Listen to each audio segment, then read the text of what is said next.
Silav roj baş hevar baş hevan no hevît kim hûn tev başin selametin çend û çe li ber destê me hene me xwestem jora pêşkêş bikim pêşî em biçin Rojavayê Kurdistanê bajarê Reqayê êdî Reqa her çend ne di nava Rojavayê Kurdistanê de be jî bajarekî me kevne tişna be li Sûriyê em bêjin li dijî navendeke ewlekariya hundirîn ya bajarê Reqay êrişeke çekdarî çêbû di encamê de pevçûn derket rewşeke aloz li herêmê Rûda tê texmînkirin ku êrişkar ji şaneyên çeteyên Daişê be yanî ji çeteyên Daişê be ku li wê derê xwe veşartibe ji bo demên firsen de. Navenda çavkaniya mafê mirovan ya Sûriyê Sor beyan kir ku li derdora kolana întifada ya Rojavayê Bajêr teqînekî çêbûye du rêçekdarên nenas bi sîlahan bi bombeyan êrişî aynî cihê kirine êrişkarekî xwe li wê derê teqandiye li gorî agahiyên destpêkê yek ji koma êrişkar hatiye kuştin.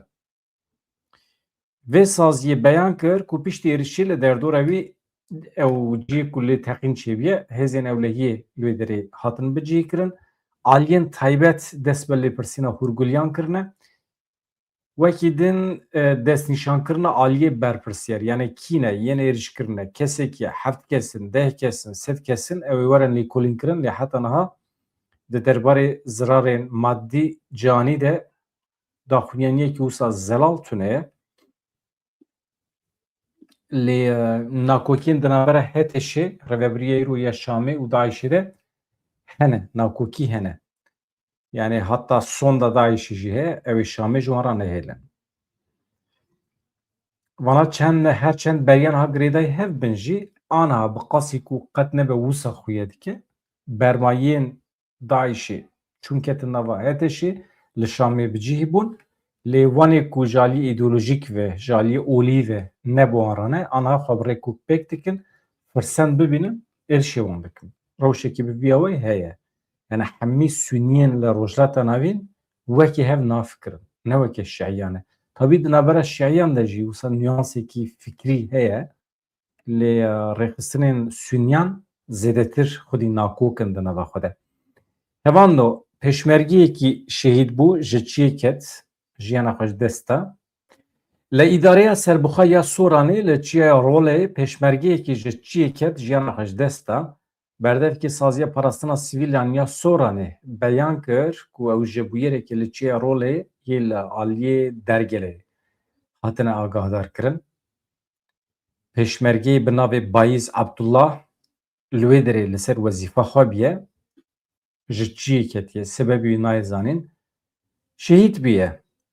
Rewand Mexdîd destnîşan kir ku tîmê wan yekser çûne ciyêbûyerê li gorî lêkolînên destpêkê wî pêşmergê ciyê hingiv dîtiye dema ku li pê çûye ji çiyê ketiye xwarê gotinekî wisa belav dibe piştî ku tîm gîştine ciyêbûyerê wan feq kiriye ku wî pêşmergê jiyana xwe ji dest daye tabî dî dereng e.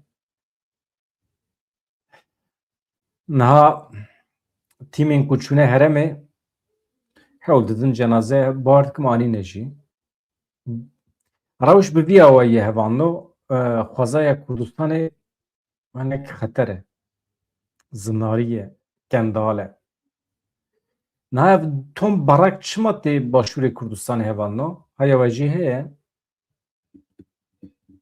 anha li Bexdayê vê saetê sibê diçe Hewlêrê diçe Silêmaniyê jî diçe Silêmaniyê bafil Talebanî dibîne ji wê derê derbasî Hewlêrê dibe yan jî tam berwacî pêşî tê Hewlêrê Mesûd Barzanî, Mesrûr Barzanî, Neşîrvan Barzanî, Mazlûm Ebdî ji Rojavayê Kurdistanê tê Hewlêrê li wê derê dibîne paşê diçe Silêmaniyê bafil Talebanî dibîne bafil Talebanî nayê Hewlêrê bi pedekê re nacibe civînê wan hene lê hinek veşartî bi rêya navbênkaran tê kirin veya jî aliyê me Kurdan em wisa ne em Kurd wisa ne em li hev nayên zû bi zû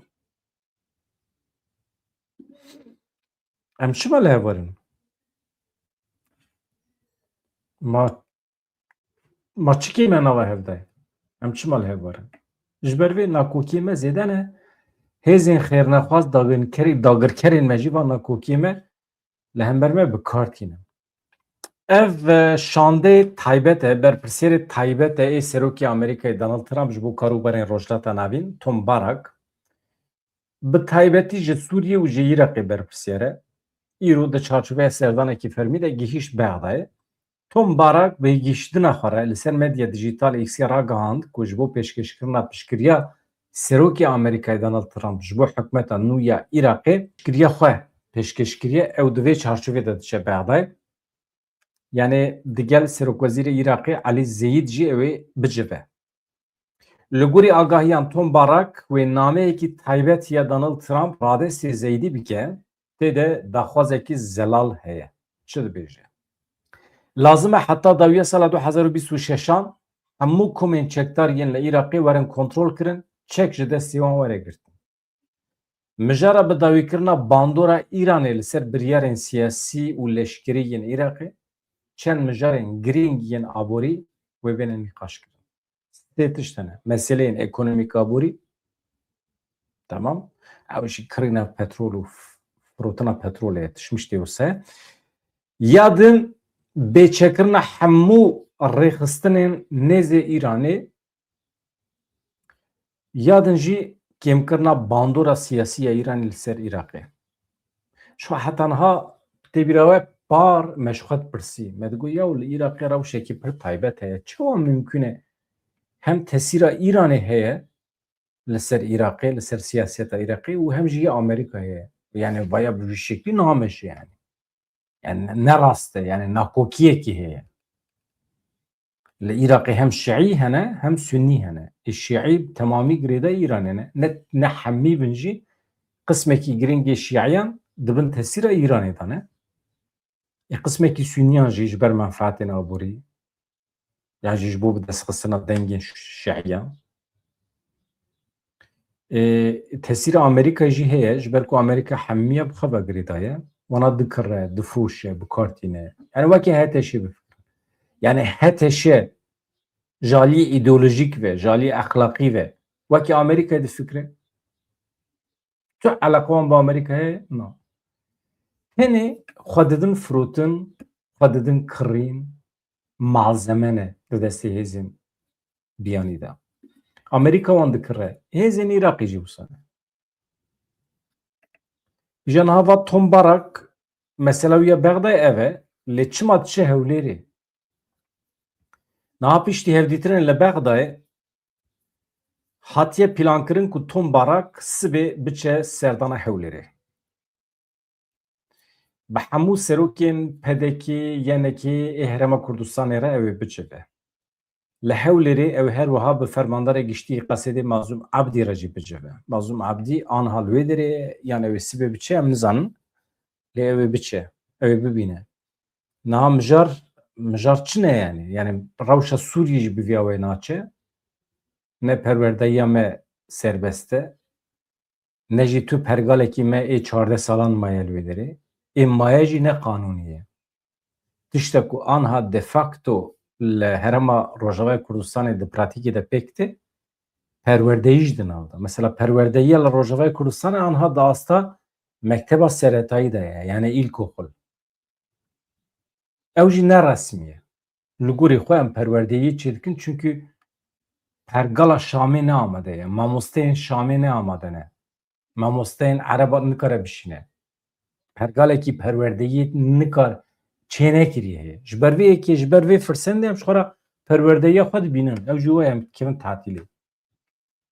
Ya sala pêşiya me perwerdeyî bi Kurdî ye lê tenê dibistana seretayî. Ya pir mana xwe tune ye. Yani dibistana seretayî heta dawiya zanîngehê pergalekî ciddî, qanûnî yani bi hezaran mamoste maaşê wan divê were dayîn ji aliyê dewletê ve tiştekî ciddî em dixwazin wekî Kurd. Em naxwazin jî em dixwazin pêk bînin kes qarşê me nebe ya. Ya em dixwazin di pratîkê de pêk bînin. Lê nahêlin. Dewleta Tirkî nahêle. Dewleta Tirkî tesîr li Şamê dike û bi hev re bi hev dengî nahêlin. Niha evan da Tom Barak wê biçe Hewlêrê. Baş e heta vê derê. Ê di navbera yenekî û pedekî de jî nakokî hene. dilsariyekî heye. Vana jî hev nabînin wê çawa be tombarak ew ê wan jî li hev bîne belkî. Ew ê pêşiya wan veke veya şerma me ye. Em nikarin di nava xwe de hikûmetekî saz bikin. Em li bendêne ku xelk were me li hev bîne û xelk hikûmetekî bide avakirin ji bo me. Xelk artêşekî yêgirt û ji bo me ava bike artêşa Pêşmerge ya ku yenekê jî ê rêxistinên din jî ê pedekê ji di nav da. Niha roj bi roj qet nebe aniha nakokiyên di navbera Partî Demokratîk Kurdistan pedekî û Yekîtî Niştimanê Kurdistan yenekê de ber bê çareseriyê ve diçin. Ev tiştekî baş e. Niha her du alî amedekariyan dikin ji bo civînên pêşiya me. Yekgirtiya İslamî ya ku aniha navbendkariya her du partiyan dike PDK û yenekê dibêje aniha hebatekî ciddî heye ku di demekî pêşiya me de demekî nêz de di navbera PDK û yenekê de civîn werin çêkirin. Yani mîna Çîn û Amerîkayê ne yani. Çawa demekî nêz de civîn werin çêkirin. Çima zêdetirî şeş mehin revebirên PDK yenekî wekî du pêkhateyên sereke yên kabîneya nehem a hikûmetê xwediyê du fraksiyonên herî mezinê parlamentoyê ne li hev neciviyane heta niha. Niha piştî derbasbûna zêdetirê sal û nîvekî di ser hilbijartinan re li Başûrê Kurdistanê parlamentoyê tenê heta niha rûniştinekî pêkaniye desteya seroketî hin nebijartiye heta niha. Yani Başûrê Kurdistanê ji aliyê resmî ve aniha bê hikûmete bê seroketî ye. Serokên ku aniha û navê wan dibîsin jî hemî qaçax in. Ne resmî ne yani, ne revan e. Yani li gorî adetê sala birêve dibin. Ji ber ku adetekî ye. Partî Demokratîk Kurdistanê dibêje niha ji her demê zêdetir zemîn ji bo civînê amade ye. Ji bo civînê guftûgoyên ne rasterast hene. Yani di pişt perdeyan de bawekî dizî em û yenekî em hev dibînin trajediyê trajîkomîk e rewşa me hevan da. Di navbera PDK û yenekê de guftûgo peyamşandin hene ji peyama ji hev re dişînin. Lê bawekî fermî dema civînê hê nehatiye diyarkirin. Ax halê me Kurd e ax. Li Bakur jî wisa ye. Bi dehan partiyê me ê Bakurê Kurdistanê hene. Mesela em diçin bi wan çepkirên Tirka re û ku raya wan ji sedî yek jî tune em bi wan re didin, distînin, bi hezaran civînan, bi sedan civînan li ser hev çê dikin. Ama em naçin yeketiyê bi partiyên Bakurê Kurdistanê re çê nakin. Mesele hevan çi ye hûzanin? Mesele wextê ku tu bi dehan partiyên Bakurê Kurdistanê re civîn çê dikî nayê wê meaneyê ku ew partiyên mezin in. Mesele sinerjiyekî çê dike. Ruhekî netewî ava dike. Tu canan sê çar şexsiyetên girîng dibînî dibe nivîskar bin, hunermend bin, rojnamevan bin meselen ne? Yan jî revebirên berê partiya min. Di wextê bi wan re bûye te fikra wan girt veya bandorê li civakê dike.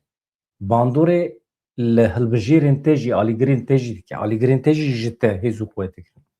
Çünkü alîgirên Dem Partiyê ana şikestî ne. Ji ber gelek sebeban şikestî ne. Ji bo ku tu vê şikestinê hinekî hel bikî çi dibêjin bicebrînî. Kurmancî gotinekî xweş heye. Nacebre. Erê yani ji bo ku tu bi heva bizeliqînî divê tu civîn li ser civînan çê bikî. Wan re li hev bikî. Fikrekî hevbeş derbixî ji nava van partiyên Bakurê Kurdistanê. Weya mühîm e. Yani tamam bi çepkirên Tirka re jî çêkî ama ew projeyekî din e. Lê tu nikarî girîngî bidî projeya bi çepkirê Tirkan re û giringiyê nedî ê Bakurê Kurdistanê re. Weya ne rast e.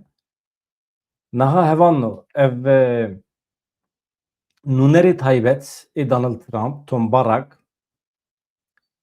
sibê li Hewlêrê ye. Temam. Heta wê derê temam me gotibû. Baweyekî cuda Ew bi Serokê Pedekî Mesûd Barzanî re, Serokê Herêma Kurdistanê ê niha Nêçîrvan Barzanî re, bi Serokwezîrê Herêma Kurdistanê Mesrûr Barzanî re hevdîtinan pêk bîne. Êdî em nizanin hevdîtinê wan tamamî di yek civînekî de çê bibe yan jî cuda cuda. Yani biya min di yek civînekî de be baştir e. Hatta Bafik Talebanî jî were hewlêrê li wê derê bicivin baştir e. Ê Mazlûm Abdî jî hebe. Tom Barak wê bi seroketiya yekê re jî bicive lê cuda. Tom Barak xeynî ji mijarê navxweyên li Îraqê ew ê li ser civîna pedekî yekê jî biaxivin. Hewlên ji bo pêkanîna kabîneya dehem a hikûmeta Herêma Kurdistanê ew ê bi wan re jî biaxivin. Di derbarê Sûriyê de jî ew ê fikrê Mesûd Barzanî bigirin. Mazlûm Abdî jî ew ê li wê derê be ka li Sûriyê çareyekî çawa dikare were dîtin ji vê rewşê re. Hûn zanin di van demên de wî de li Kobanî û derdora Kobanî sê çar roja ji were dibêjim. Pirsgirêk hene. Keç û hortên Kobanî dibêjin em ê müdaxeleya rewşê bikin. Em ê guh nedin asayişa xwe jî. Em ê guh nedin tu çeteyên Şamê jî em ê müdaxeleya rewşê bikin. Êl û eşîrên Ereban dikevin dewrê, çeteyê cuda cuda peyda bûne, ê menfaetparêz cuda bûne, gel aciz dikin, bi vî şeklî nameşe. Yani valahiyekî ciddi ya otorîte heye. Civîna li Stenbolê çawa derbas bû? Ya Serokê Pena Kurd Birêz Burhan Sönmez axaftinekî pir bi bandor kir di civîna li Stenbolê de ya veguherîna demokratîk. Ez dibêjim di wê civînê de axaftina herî bi tesîr 10 deqe ji alî wî ve hatê kirin. Hem jî bi vîdyoê şandibû. Di wê derê de min tiştek ku min firq kir, dew doza du sûd salan a milletê Kurd merû çawa dikare di nava 10 deqeyan de bi awayê herî hunerî, estêtîk, edebî rêz bike. Min li ser Twîtera xwe parve kiriye. Ji ber ku 10 deqe ye, ez naxwazim tenê qismî bi were parve bikim. Hevalê merex bikin li ser Twîtera min heye. Serokê Pena Kurd e nivîskarekî me ye, ji Enqereyê ye. Ji Heymanê bawer dikim he. Zamanê xwe de bi Tirkî nivîsî 4-5 pirtû, paşê jî temamen berê xwe da Kurdî, aniha berhemê xwe Kurdî dinivîsîne. Gelekî xelat jî girtiye. Ev yekêtiya nivîskarê navnetî wî heye Pena Kurd, çî ku nivîskar tê nicem hev. Seroketiya wê saziyê dike yani. Ji axaftina xwe bi Tirkî 10 deqe şand ji wê konferansê re basa xwebûnê dike. Bawayekî pir cuda. Merû çawa dikare bibe xwe. Ev hêzên dagirker çawa me ji me dûr xistine, ji cewherê me dûr xistine dixwazin bikin mîna xwe. Wekî din meseleya müzakere, guftûgû pir xweş îzah kir.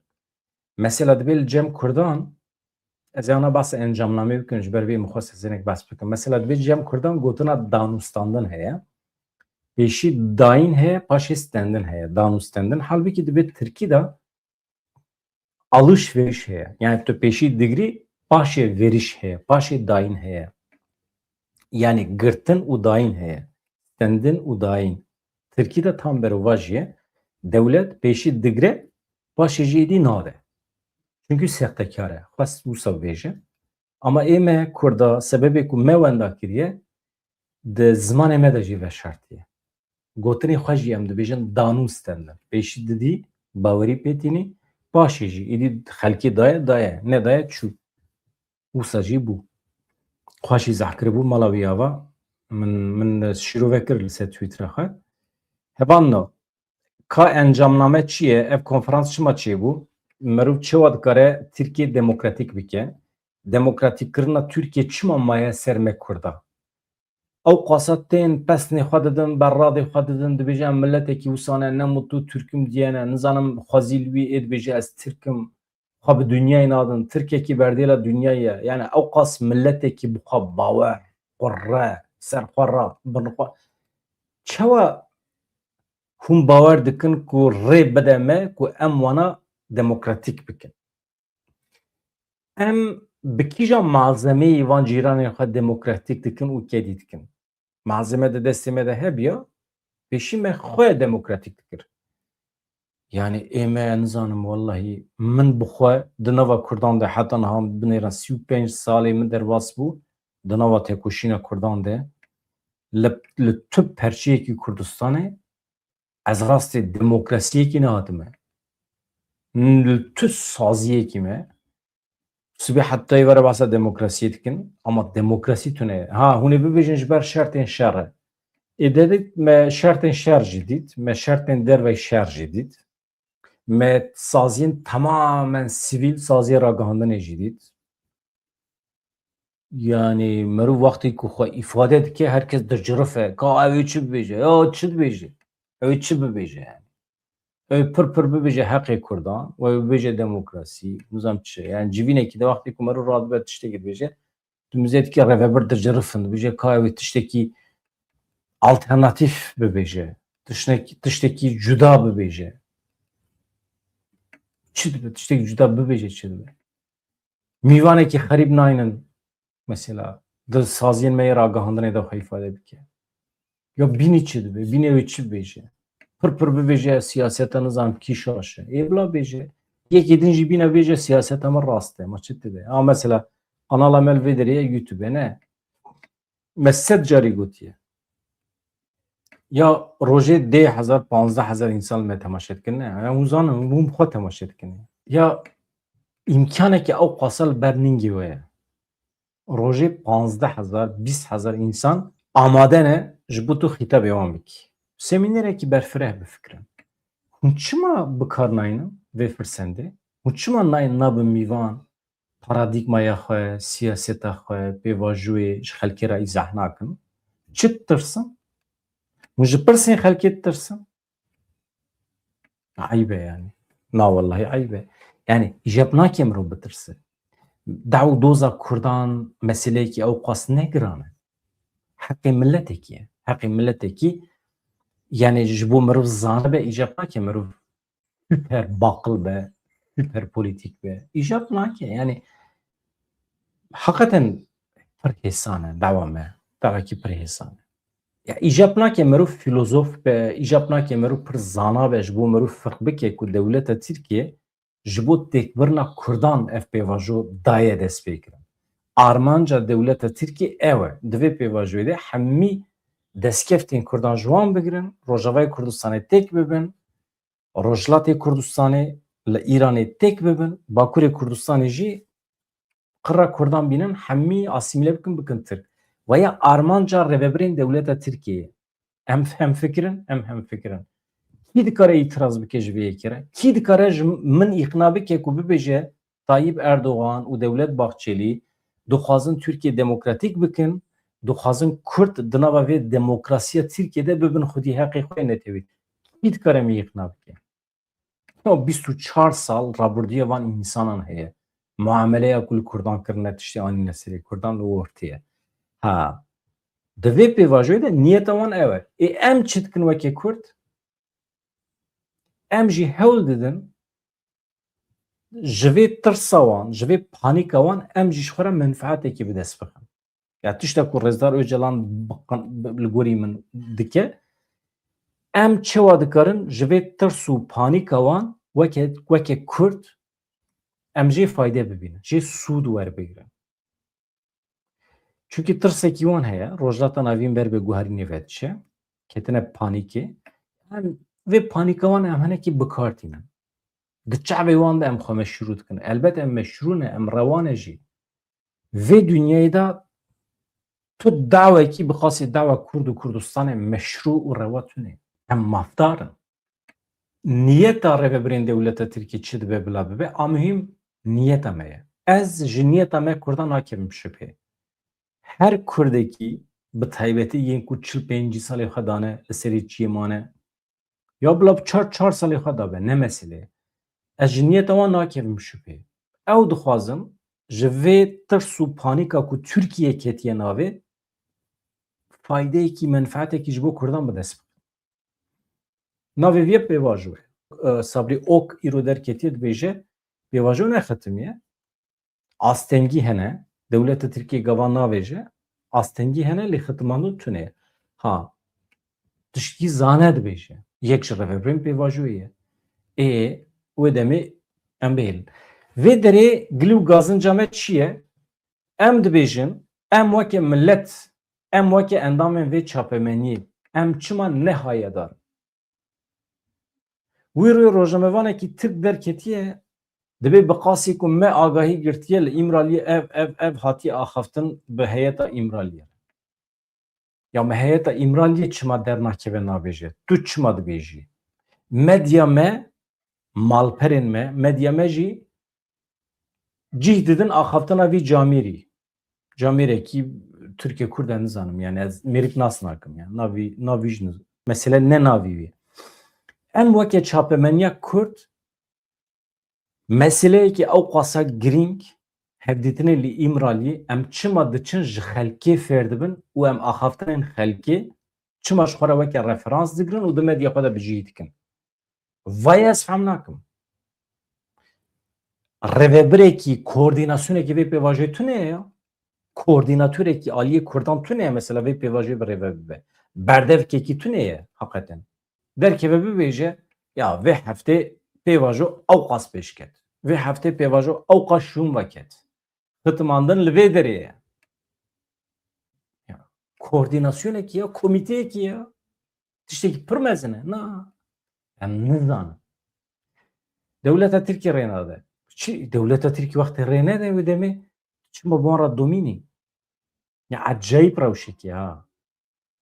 Em camnameya konferansa veguherîna demokratîk a Komarê çîbû li Stenbolê. Me behsa nivîskarê xwe kir, Burhan Sönmez.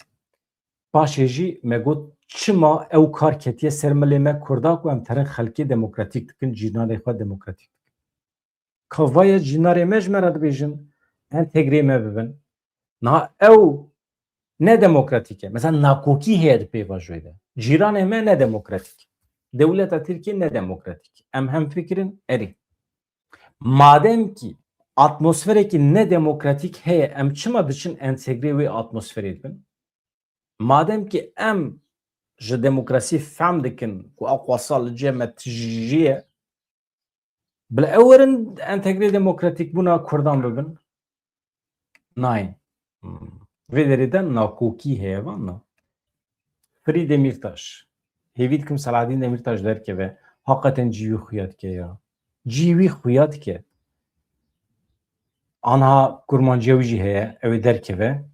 Başê ez didomînim hevano em camnameya konferansa veguherîna demokratîk a Komarê çêbû li Stenbolê gelek kes hatin tevlîbûn xwe îfade kirin. Konferansa di sedsaliya duyemîn de sedsaliya Komara Tirkiye dibêjin ha. Di sedsala duyemîn ya Komara Tirkiye'de veguherîna demokratîk a Komarê a li Stenbolê piştî du rojan bi dawî bû. Niha em camnameya konferansê hate xwendin. Di wê encamnamê de hate diyarkirin ku her cûre zextên li ser demokrasiyê Tirkiye berê bê xetmînekê kûr vedibe li hember vê yekê demokratîk bûn wekî xala garantiya azadî û aramî hatiye dîtin. Wisa jî hatin nirxandin analîz kirin. Hema ji aliyê hemî mîvavan be. Min bi kêfxweşî gelek mîvanan godar kir. Di encamnamê de hate eşkerekirin ku konferansê balkişandiye ser derfetekê derûkî ya girîng û çi gotiye di serdemekê wiha de divê rêziknameyên ku wê aştî û azadiyan bixin bin garantiya saziyan bêyî derenketinê bikevin rojevê. Di aynî demê de divê zextên hêyî di zûtirîn demê de bi dawî bibin. Di sedsala duyemîn ya Komara Tirkiye'de pêwîst e torên piştgiriyê qadên jiyana hevpar werin mezinkirin. Wekî din lazim e ku dewlet li ser bingeha hukûqê li ser bingeha azadiyan, hemolatiya wek hev gavan bavêje. Yek ji gotinê ku ez jî qicik digirim heqeten hemolatiya wekhev. Hemolatîbûna wekhev hevano veya cûreyekî xapandina Kurdan e. Eşit vatandaşlık, eşit yurttaşlık. Yani heqê her ferdekî tek tek di dîwan. Yani tu etnisite nabînî. Komekî milleta nabînî eşit yurttaşlık. Yani ez û yekê Tirk li hemer qanûnê wekî hevin. Ya wekê şexis elbet em wekî hevin ama wekê netew na. Ji ber vê yekî eşit yurttaşlık na وەکهەویە ملەتان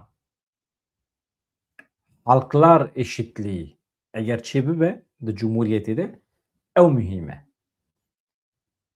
Dawiya emcamnameya konferansê wiha ye ji her demê zêdetir pêwîstî bi vîneke siyasî, civakî ya damezrêner heye. Em konferansa ve guherîna demokratîk a Komarê ne wekî encamekî lê wekî destpêka nû ya lêgerineke demokrasiyê, raman, pêvajoya têkoşîna ya par dibînin. Ji ber vê yekê em bang li hemû hêzên demokratîkên Tirkiye dikin, bang li hemû beşên civakê yên cuda dikin ku bibin kirdeyên ve guherîna demokratîk. Merû çawa dibe kirdeyên ve guherîna demokratîk ya? Kirde, hûn zanin ji çawa tê gotin? Ji ber ku gotinekî din nedîtine an nekine kirde. Ji em hemî dibin kirdeyên ve guherîna demokratîk. Olgu. Olgu ya bûyerekî ye, rastiyekî ye. Tamam mı? Olgu ew e. Em bibin kirdeyên ve guherîna demokratîk. Halbuki vê derê de gotina kirde gerek nehata bikaranîn, em bibana lokomotîfa ve guherîna demokratîk. Yani hêz û quwetê bidinê. Yani ji em bibin pêşengên ve guherîna demokratîk. Anha ya Cenevre sêr û binbiye. Dîmenê şewtandana kolanan heye, mağazeyan heye, erebeyan heye.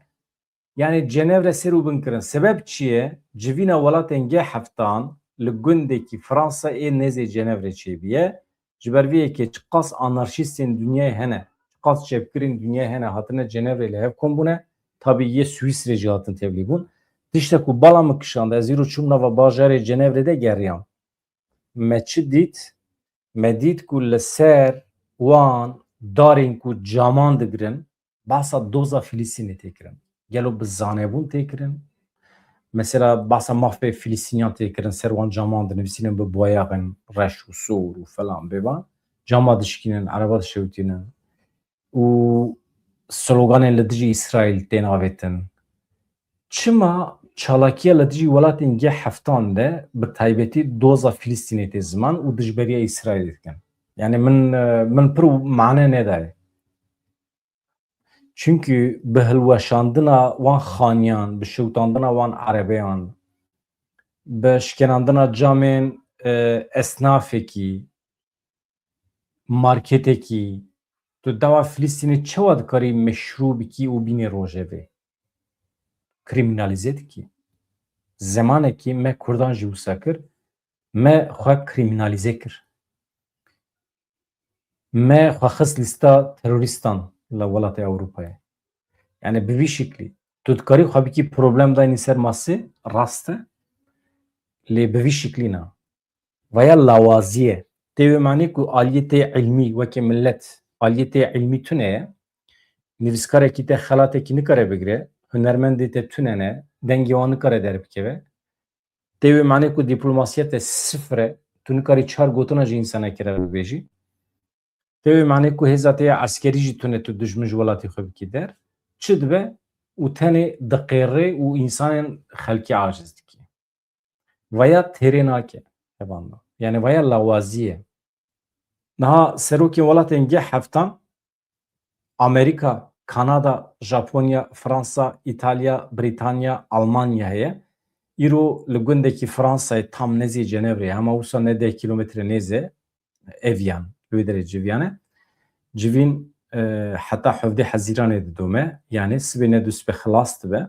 Li hevkirina dewletên yekbî yên Amerîka, İranê, gavên pêş ên ji bo piştgirîkirina îstiqrara herêmê, şerê Ukraynayê, rêbazên xurtkirina hemahengiyê di navbera welatên Rojavayî de ji bo piştgiriya Kievê, yani Ukraynayê. Ji aliyê siyasî aborî de dîsa pirsgirêkên aboriya cîhanê di rojeva serekiya wê civînê de ye. Davînkirina çavkaniyên alternatîf yên madenên girîng, kêmkirina wergirtina wan ji Çînê. Di vê navberê de Serokê Amerîkayê Donald Trump ragihand ku piştî lêvkirina bi Îranê re tankerên petrolê yên bazirganiyê dest bi çûna hatina di tenga ve Hormuzê re kirine. Donald Trump li ser hesabê xwe ê medya civakî li ser rewşa dawiya tenga ve Hormuzê daxuyaniyekê da got piraniya keştiyên ku barê wan petrol e dest bi derketina ji tenga ve Hormuzê kirine. Ev rêbeja başûr bikartînin bi temamî ewle û parastiye ji xeynî vê rêyên ên çûna hatinî jî hene dibêje Donald Trump dibe. Donald Trump zorekî pir mezin lê hate kirin ji bo şer rawestîne. Li hember Îranê wan dakir. Serokê Amerîkayê Donald Trump rayedarên Îranê di daxuyaniyên xwe yên doh de diyar kiribûn ku her du welatan li hev kirine. Ev peymana li hevkirinê jî wê roja 19 Hezîranê li Swîsreyê were îmze kirin. Eger li Cenevrê be em ê biçin bibînin ka çawa îmze dikin. Yani eger peymana li hevkirinê çê bûbe di jalî Amerîka û Îranê ve veya têkçûna Amerîkayê nîşan dide. Ji ber ku Amerîka tamamen bi armanca hilweşandina rejîmê ket Îranê.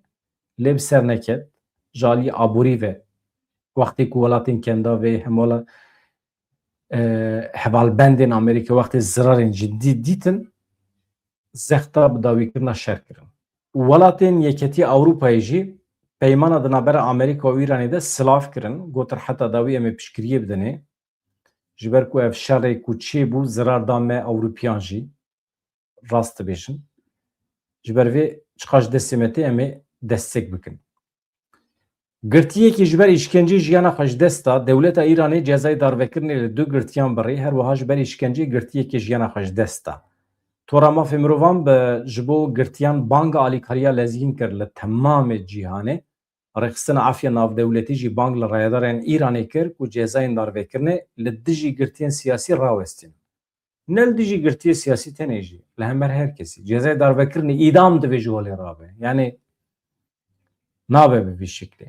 Hevanno ez aniha dixwazim cih bidim nivîsek analîzek balkêş Herêma Kurdistanê hilberîna gaza xwe derdixe ser du qatî. Kî dinivîsîne Mehmûd Baban dinivîsîne ji Rûdawê. Lêkolînekî ye çi dibêje li gorî rapora nû ya şîrketa PwC şîrketa Pearl Petroleum Plan yani evke Pearl Petroleum navê şîrketa nemîhîm e. A mühim di nava 10 salên pêş me de Başûrê Kurdistanê gaza xwezayî firotina wê derdixe du qatî zêdetir. Yani bi milyaran here qezenşike Başûrê Kurdistanê ji Îropê ve îdî dibe welatekî pir dewlemend ê gaz û petrolê. Ya ji were be derekî binivîsînin hûn ji bîr dikin. Ji niha ve hevalên tüccar dikarin berê xwe bidin Başûrê Kurdistanê eger ji aliyê siyasî ve Tom Barrak, Donald Trump zorê nedin ser Başûrê Kurdistanê siyasetê xirab nekin istiqrarekî çêbibe istiqrarekî siyasî li Başûrê Kurdistanê hevanno binêrin. Ez wan şertana ji were dibêjim. Veya pêşbîniyê min e. İstiqrarekî siyasî hebe di navbera yenekê partiyên din û pedekê de. Hikûmetekî xweşik çê bike.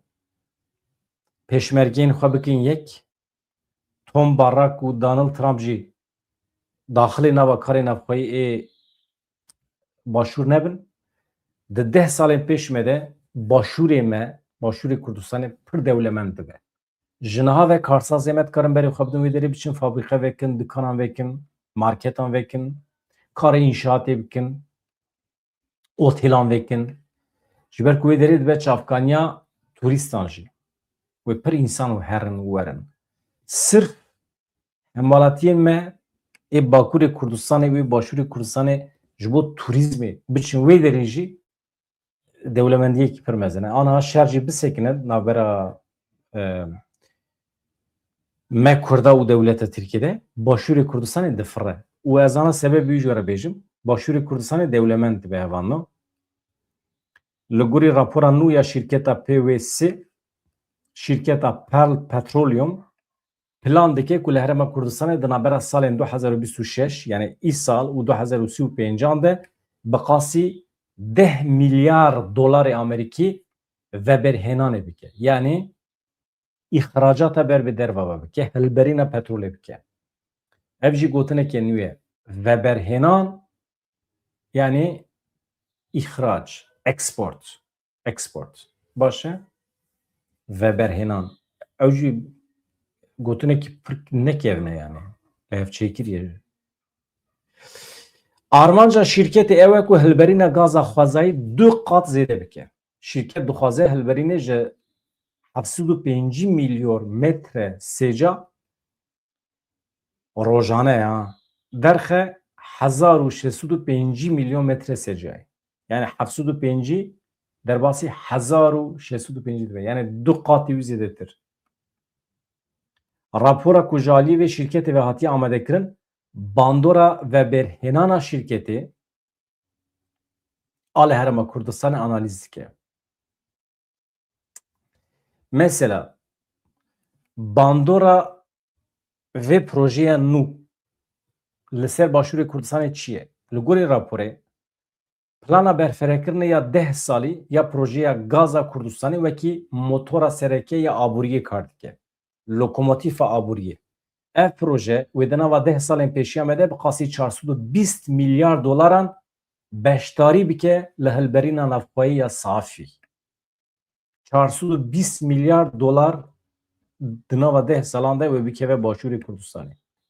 Ev veberhênana plankirî wê asta hilberîna her du zêviyên Kormor û Çemçemalê zêde bike. Kormor û Çemçelal li wê derê zêviyên petrolê hene. Petrolyum konsorsiyumeke yani hevkariyeke ji aliyê dana gaz û kresan petrolyumê ve hatê birêvebirin. Ev şirketê wan in. Dîsa dibêjim nav ne mühim e, a mühim pratik e. Bi vê yekere wê dabînkirina elektrîka navxweyî bawekî berbiçav zêde bibe. Ev proje wê beşdariyê bide hezaran derfetê karê navxweyî bi deha milyar dolar qezenca darayî ekonomîk jîngehî ji bo Herêma Kurdistanê were bi destxistin. Başûrê Kurdistanê eger bi vî halî here di demên pêş me re ew ê elektrîkê bifroşe Bexdayê. Ew ê gaz, petrolê bifroşe Bexdayê. Ji ber ku Bexda nikare xwe îdare bike bi petrola xwe û bi gaza xwe. Başûrê Kurdistanê dikare wan jî xwedî bike tabî bi perê xwe. Tişta ku em hêvî dikin, tişta ku me dixwest Bakurê Kurdistanê rojava jî aynen bi vîya wayê be. Yani Rojavayê Kurdistanê xwedî wê potansiyelê bû ku bikaribe hem ji aliyê genim ve hem ji aliyê çandiniyê ve û hem jî ji aliyê petrolê ve temamê Sûriyê xwedî bike. Bi perê xwe wê demê alternatîf bütçe me çêdibû. Ekonomiya me a cuda çêdibû. Şam hewcî me dibû. Me çi kir? Miyanê erdê xwe jî, zeviyê xwe jî, petrola zeviyê xwe ê zeviya gazê, em bêjin zeviya petrolê qet firq nake. Yani ew kan ji zevî re dibêjin. Kanê me petrolê jî me teslîmê Şamê beyan ne rast e. Ne rast e ya, ne rast e. Çünkü me ew zevî ew navendên petrolê me ji Şamê negirt. Evan em nikarin teslîmê Şamê bikin. Binêrê heqeten tiştê girîng dibêjim. Niha te weke rêveberiya xwe ser eger ew navendên petrolê, kanên petrolê eger te ji Şamê girtibe bi darê zorê te car de teslîmê Şamê dikir. Te got tamam. İstikrar çêbûye teslîmê te dikim. Ama me ji Daişê girt. Me ew kanên petrolê, ew dewlemendiya Rojavayê Kurdistanê, ew her tişt me ji Daişê girt. Tu Şamê re dikarî bêjî ez nadim te. Çima nadim te? Çünkü tu ku derê bûyî te bihata ji Daişê bigirta. Te nehat ji Daişê negirt. Min weke Kurd çû şer kir. Ew qase destkeftî bi dest xist. Kanên petrolê bi dest xist. Ez ana jî bînim ser tepsî teslîmê te kim. Nabe. Te biçûye bi xwe şer kira. Eger tu ana dixwazî bi dest bixî berdêla wî pir giran e. Bide min federasyon, bide min menfaetê min ê siyasî, heqê min ê netewî, em van menfaetên aborî em nava xwe de dikarin nîqaş bikin. Çünkü mişte negirtiye ez bidim te yani. Na tu gustîla xwan da dikî ne? Tu gustîla xwan da dikî yekê din şte digire yan jî na yekê din te dişêlîne şte digire bi zorê digire dibe. Çend sal çarde sal şûn va gustîla te ez terim ji wî digirim tîrim ez me çima bidim te yani bê berdê. Tiştê gusta dibe. Ya bibêjin rast e ne rast e. İja niha Başûrê Kurdistanê dewlemend dibe. Eger îstiqrara siyasî hebe. Çawa dewlemend dibe? Dabînkirina elektrîka navxweyî çêdibe. Zêde dibe. Elektrîkê wê bidin Iraqê jî. Bidin welatên derdorê jî. Ev proje wê piştgirî bide hezaran derfetên karê navxweyî. Wê bi hezaran însanê me li wê derê bixebitin. İstihdam çêdibe. Bi dehan milyar dolar qezenca ekonomîk çêdibe. A jîngeya xwezayê çêdibe. Bînayên nû têne avekirin. Alışveriş merkezî çêdibin. Yani di nava 10 salên pêşiya me de bifikirin ku 420 milyar dolar pere tê nava ekonomiya Başûrê Kurdistanê. Ha ew bi xebata însanan, bi ferdan ya jî bi şîrketan. Wê pir şîrket werin avekirin. Hevan na. Mesela ji we re bêjim 53,000 însan wê karibin di avakirinê de bixebitin. Ji 200,000 însanê re ciyê kar tê peyda kirin. Êdî însan betal namîne. Însanê me ê li Ewropayê jî başûriyên li Ewropayê wê vekirin. Ew li wê derê ji xwe re kar bibînin. Bi şiklekî. Ji ber ku Başûrê Kurdistanê qirar daye rêvebiriyê. Gotiye tamam 200,000 însanê me wê bixebitin ji we re kar were peyda kirin. Sedî nodê wan wê başûrî bin.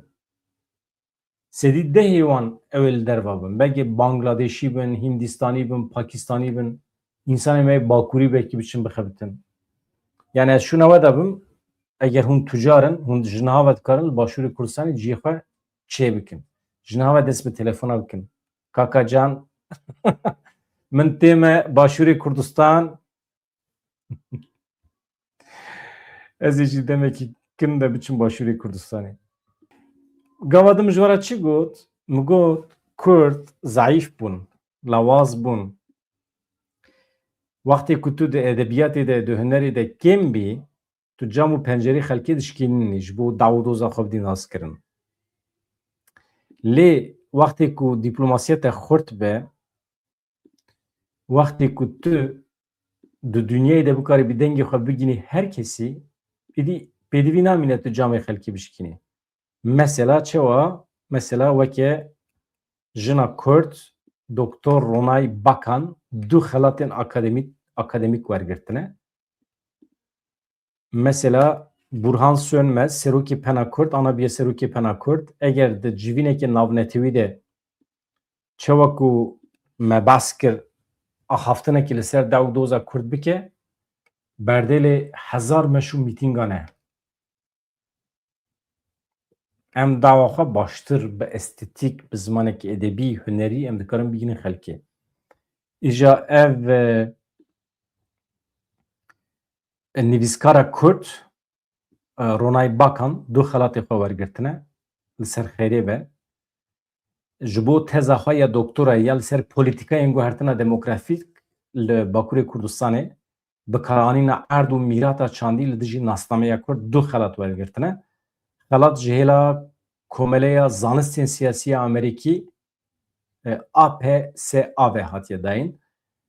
Xelatên ku Doktor Ronay Bakan wergirtine ev in. Xelata teza doktorayê ya herî baş her sal ji aliyê beşa Rojhilata Navîn û Bakurê Afrikayê ve tê dayîn. Xelata nasîna ew e ji bo lêkolînkirina xelata nasîna jî heye ji bo lêkolînkirina meydanê a herî baş. Yani çûye meydanê lêkolîn kiriye ji aliyê beşa demokrasî û otokrasiyê ve hatiye dayîn. Panela jûriyê jî xebata Doktor Ronay analîz kiriye, nirxandiye dibêje ev xebat yek ji mînakên herî bilind di nava lêkolînê li ser Rojhilata Navîn de ye. Perspektîvekî bi tevahî nû orjînal pêşkêş dike. Heqetin merex kir ha. Çawa mümkün e? Panela jûriyê dibêje ev xebat yek ji mînakên herî bilind di nava lêkolînên li ser Rojhilata Navîn de ye. Awqas süper ya. Doktor Ronay Bakan niha wekî lêkolînerek post doktorayê li Enstitûya Zanîngeha Ewropî dixebite. Wekî gava wê ya din jî biryar daye ku li zanîngeha Frodham a bi prestîj ya Amerîkayê wekî profesörek alîkar dest bi kar bike. ser xêrê be. Abi qasî hejmara tiliyên desta tunene. Profesörên me êk li Avrupayê, li Amerîkayê, li zanîngehan dersan didin tunene. Ya Emin Kutlar gelek spas dikim her hebî. Tu jî nebî em mahv dibin. Hevan noşkerema xwe re gotina Emin Kutlar bikin bibin abone vê kanalê bi pêş bixin mezin bikin. Do bername me ya dengbêjî hebûne. Ka we destek daye we çû godar kir we temaşe kir. Hevalê min ê xetîf xweş pêşkeş kir. Me şakro bi bîranî. Ez ne amade bûm. Ez di rêda bûm wê demê. Mele Ahmet Axifî. Yani dengbêj Sebrî Agrî stranên şakro gotin. Mele Bedretîn Canımana, Seyda, Purxaş Axifî. Ha wekî din bernameyekî li ser Selhedîn Demirtaş me çêkire bi qasî 7 deqe. Ew jî beşa vîdyoyê de ye. Ne beşa zindî de, beşa vîdyoyê de. Behîce Ferîde Demirnivîsan dibû. Min xwend. Xweş îzah kiriye. Wekî de ez çi reklama xwe bikim? Bi xatirê we silav rêz dem baş evan.